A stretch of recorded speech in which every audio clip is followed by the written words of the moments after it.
তিন তালাক দিয়ে আবার বউরে লইয়া খাওয়া, এটা জিনা। কথা বুঝতেছেন নি?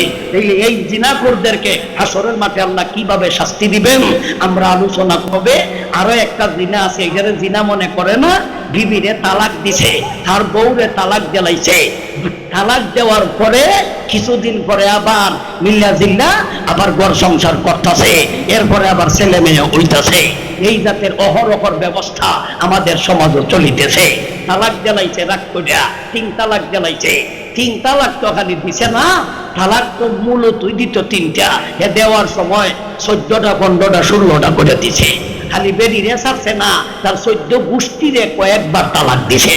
এরপরে কিছুদিন পরে আবার দেখা যায় একসাথে লইয়া খাইতেছে, এরপরে আবার ঘর সংসার করতেছে, ছেলে মেয়ে হইতেছে। তালাক দেওয়ার পরে দেইনা রাখেন, এটা কিন্তু আল্লাহর সীমা, এটা কিন্তু আল্লাহ হালাল যা কইরা দিতে, এটা কইল সীমা। এর ভিতরে কাম করো, অতিক্রম করলেই, হারাম কাজ করলেই তুমি সীমা লঙ্ঘন করলায়, হারামও গেলেই তুমি সীমা অতিক্রম করলায়।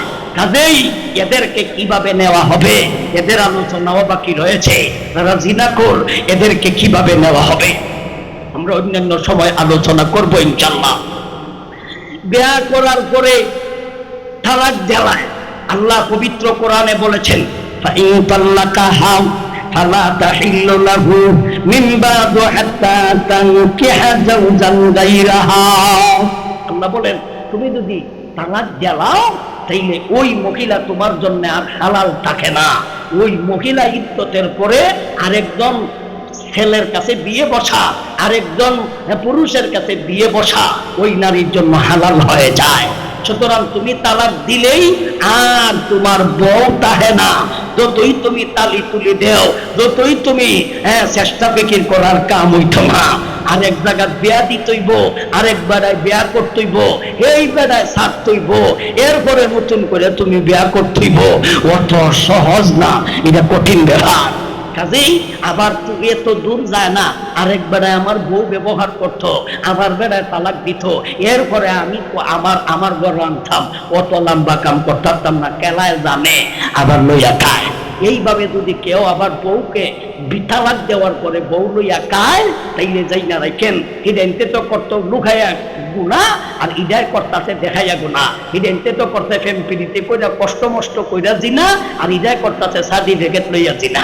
ইডা মনে করে এটা আমার বউ, ইডা মনে করে এটা আমার বিবি। ইডায় করতেছে জিনা সার্টিফিকেট লইয়া, আর হিডেনতে করছে সার্টিফিকেট ছাড়া অবৈধভাবে জিনা।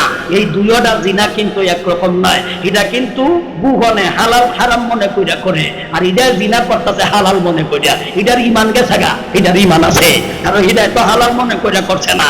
আর ইডা যে তার বউরে তিন তালাক দিয়ে আবার লইয়া খাইতেছে, এটা তো মনে করে আমার বউই, আমার কাম তো ঠিকই আছে, ইডা হালাল মনে কইরা করতেছে। সুতরাং ইডা হারাম মনে কইরা করার কারণে ইডার ইমান রইছে, আর ইডা বউরে লইয়া আবার জিনা করতেছে, নিজে মনে করতেছে এটা আমার বউ, ইডা নিজে মনে করতেছে আমার বিবি। ইডার কিন্তু ইমান গেছে গা, এটা কি গেছে গা, এটার ইমান গেছে গা, এটা খারাপ ইমান, এটা বেঈমান হয়ে গেছে গা। সুতরাং তিন তালাক দিয়ে আবার বউরে লইয়া খাওয়া, এটা জিনা। কথা বুঝতেছেন নি? এই জিনাখোরদেরকে হাসরের মাঠে আল্লাহ কিভাবে শাস্তি দিবেন আমরা আলোচনা। জিনাখোর যারা জিনা করে, জিনা করার বিভিন্ন ধরনের পদ্ধতি আছে, জিনা করার বিভিন্ন সিস্টেম আছে। কিছু জিনা আছে আমাদের সমাজের মানুষ এইটা জিনা যে জিনা মনে করে না। এর মধ্যে একটা কইল চোখ দিয়া বেগানা নারীদেরকে দেখা, এটাকে আমরা এখন গুনাই মনে করে না, এটা বাদ হইতে লাইছে, মনে করে এটা কোনো অসুবিধা নাই, এটা কোনো সমস্যা নাই। অথচ এটাই হইল এই জিনা, লজ্জাস্থানের জিনা যেমন গুনাহ, চোখ দিয়া দেখা একই জাতের গুনাহ, মুখ দিয়া কথা বলা একই জাতের গুনাহ, কান দিয়া শ্রবণ করা একই জাতের গুনাহ, পাও দিয়া হাইটা যাওয়া একই রকমের গুনাহ, হাত দিয়া স্পর্শ করা একই জাতের জিনা, লজ্জাস্থান দিয়া জিনা করা একই জাতের জিনা। কিন্তু আমরা শুধু লজ্জাস্থানের জিনাটারেই জিনা মনে করি, আর বাকি যে অপরাধ, বাকি যে জিনা, এদের জিনাই মনে করি না। এটাকে আমরা বাদ হয়ে জ্বালাইছে। বর্তমান যুগে নারীদেরকে দেখা, এটা মনে করে কোনো অসুবিধা নাই। ছেড়ায় ছেড়ি কথা বলা, এটাকে যে জিনা, এটা জিনাই মনে করে না। সব জিনা সমান গুনাহ। গেল, এদেরকে কিভাবে নিয়ে যাওয়া হবে আরো এক অন্য দিন। ভাইজান, আজকে আর আলোচনা লম্বা করতাম পারছি না, তাকে যদি মাঝে মধ্যে বেজাল হয়, এইভাবে আলোচনা করাটা একটু কঠিন হয়। হয়তো করবেন আগে, নাইলে করবেন পরে, কথা বুঝছেন নি? এরকম আর ভবিষ্যতে আর কইবেন না। আমরা যতটুকু আলোচনা করছি এবারের মতো এখানে দিলাম। ওয়া আখিরু দাওয়ানা আলহামদুলিল্লাহি রাব্বিল আলামিন।